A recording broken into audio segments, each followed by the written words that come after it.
Mitch Gallagher from Sweetwater here, Anaheim Convention Center, NAMM 2025. We're with Cory Wong. Great to see you. Good to see you too. It's been a minute, as we were saying. It's been way too long, and the last time you interviewed me, you did such a wonderful job, and I had a disgusting mustache that I was embarrassed of because I was doing a bit at the time. I was playing a role for a whole thing, and it is wonderful to see you again. Great to see you too, absolutely. And even more exciting because we're with Ernie Ball, and we are checking out the new guitars that you've been working on, man. These are so cool. Thank you so much. I'm very excited about it.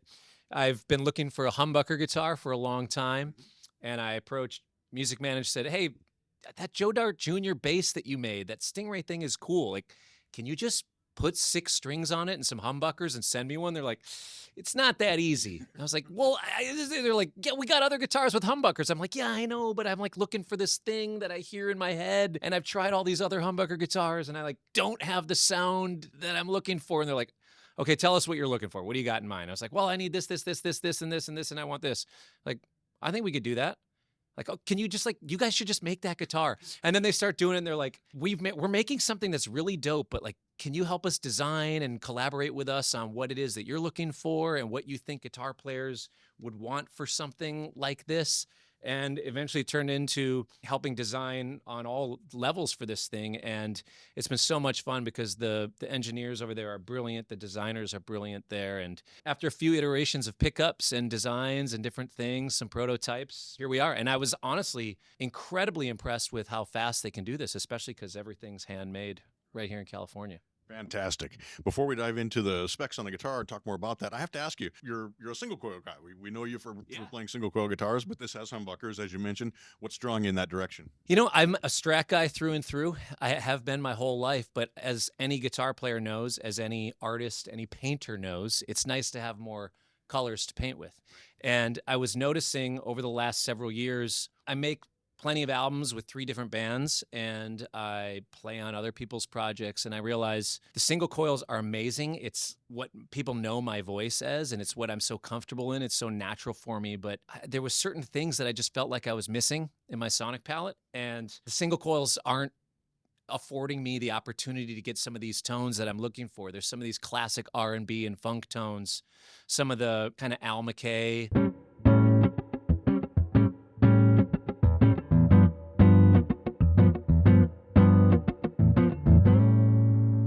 Some of the Benson tones that I was looking for.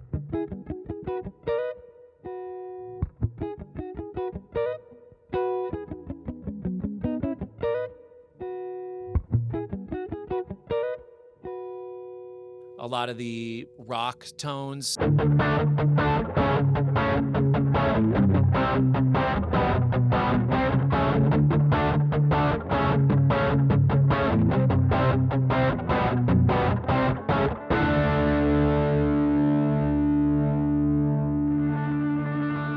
By the way, I'm already talking about, wait, hold up. You want rock tones and you want the Benson, Al McKay thing. Like, these are a lot of realms. So I was just trying to find different things that I couldn't get out of my Strat. So, you know, as any guitar player knows, you got to have more than one guitar. So now I have my 2 guitars. And the key to this is we're going to talk more about the guitars, but it's the HT pickups.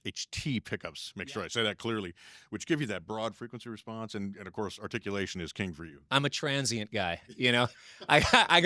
I got to hear the top of I got to hear the beginning of the note, you know. It needed to respond. It has to be quick. It has to be buttery. And the beautiful thing about these pickups is, you know, like I was talking about the range of tones, when I go in the neck pickup, it gives me that warm, round top end, but still with the articulation. And I think that's what I was missing with a lot of the other humbucker guitars, is it either had really great articulation, but it didn't have the warm softness in the top end. It kind of seemed impossible to me to be able to have both at once. And that's what I was really working with their engineers on, and we ended up finding it.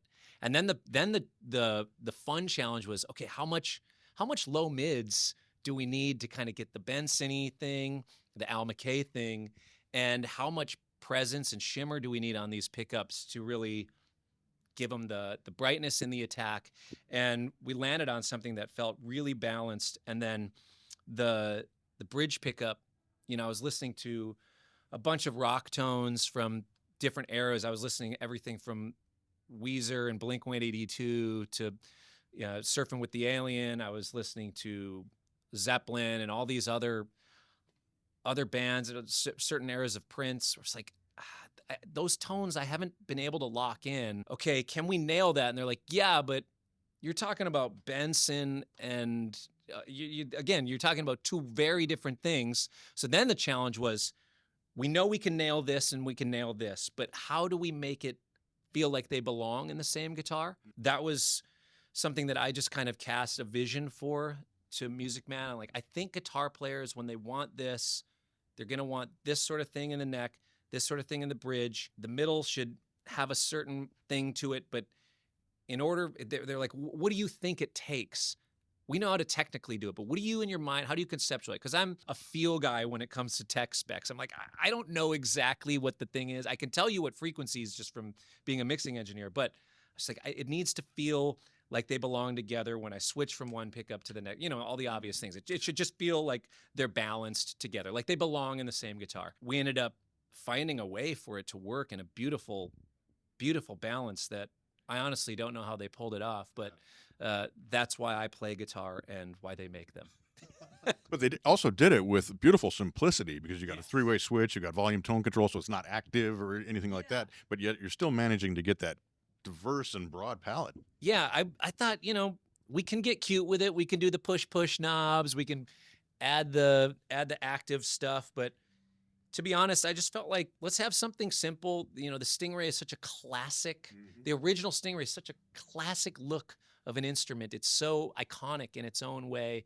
And I thought, the thing that would be fun is to create a modern guitar that just feels like it's been around, right. And of course the Stingray has. And some companies have done a great job with that. But what inspired me, the way that I knew that Music Man was the company to do this, the classic look with the modern player in mind, was the Valentine.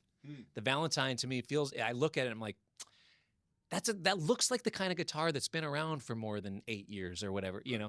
And they do such an incredible job, and just taking this iconic bass guitar shape and adapting it for the electric guitar was a really fun thing. Right. Yeah, it was a really fun, and not without its challenges, but yeah.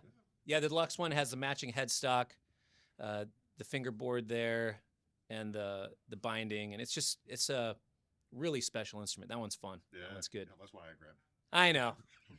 Mitch got to choose first. Yeah. So hey, he's got it. I got one at home. Yeah, right. So some of the other details though are important. You've got a compensated nut on this, so you're playing in tune. Yep. Of course, the Music Man bridge is so solid and lets you do all the stuff you need to do with that. Yeah. So all those little touches are there. And also, I just have to say, that's a really comfortable neck carve. I don't know. It almost sounds pandering, but unless you put your hands on a Music Man neck, you just don't know what they feel like. I remember the first time I played on a Music Man neck, it was just like, what kind of sandpaper do they have? It's like, there's such a smooth and beautiful feel. And then I honestly was like, all right, I got to go to the factory and see for myself. What are they doing there? And Brian Ball took me down. He's like, honestly, there's no secrets. This is exactly what we're doing. We just really, really pay close attention to detail. And we make sure that it's all done by hand. We make sure we get experts in the factory to really do this thing. And yeah, the neck shape, it's similar to the Valentine shape, but maybe it's a little thinner this way, just the smallest amount, just because that's how I'm used to the Strat neck. Yep. And this is same scale length, but I wanted it to not feel too different for me. Yeah. But yeah. Just the faintest hint of a V shape down low on the neck, but then it rounds out to that comfortable C as you go up, and that shape is just so comfortable. It really fills your hand, but it's not a baseball bat. Yeah, that's what I was looking for. So in addition to the new guitar, you're working on new music too. Just finished recording a new Fearless Flyers album this week. Nice. We came into LA and we rehearsed for 4 hours one day, and then it's all 8 brand new tunes. Mark Lettieri and I put together a bunch of demos and wrote some stuff together, sent out demos, rehearsed for a few hours one day, and then the next 2 days we're like, let's record 4 songs a day. So we just kind of ran stuff down, and we're like, we're gonna do maximum 3 takes each. We do it all on film, and really capture the rawness of the instincts. And also, all right, we need to be confident enough to know that this is gonna be the take that lives forever, And that kind of it causes us all to rise to a new level in our playing. It's just really fun. Oh, that's so cool. Yeah, kind of set those boundaries. Yeah. And you work within, and then you get it. Yeah. Very cool. What else you got happening? I'm about to go on a tour in Europe, going over to Europe for a month. Going to be doing that, going to India, Japan. Wolfpack has a few gigs this year, so that'll be pretty fun. We're doing Red Rocks, Madison Square Garden, and one other international show that's not announced yet. But yeah, Fearless Flyers are going to do a little Italy tour. I'm doing a bunch of my own Cory Wong touring, working on new music, hanging out, having some fun, man. You're always busy. Yeah. You're always going. Love these guitars. You definitely want to check these out. To learn more about these or any of Music Man or Ernie Ball's products, head over to sweetwater.com. Of course, your Sweetwater sales engineer, always your #1 resource. And thanks so much for sitting down with us, man. It's really been great. Yeah, thanks for having me. Good to see you again. Yeah, good to see you. And thank you for joining me here, Anaheim Convention Center. We're at the Ernie Ball Music Man booth, or in their private room. It's the Eagle's Nest. We have a bird's eye view over the top of the show here, which is so cool. I'm Mitch Gallagher from Sweetwater.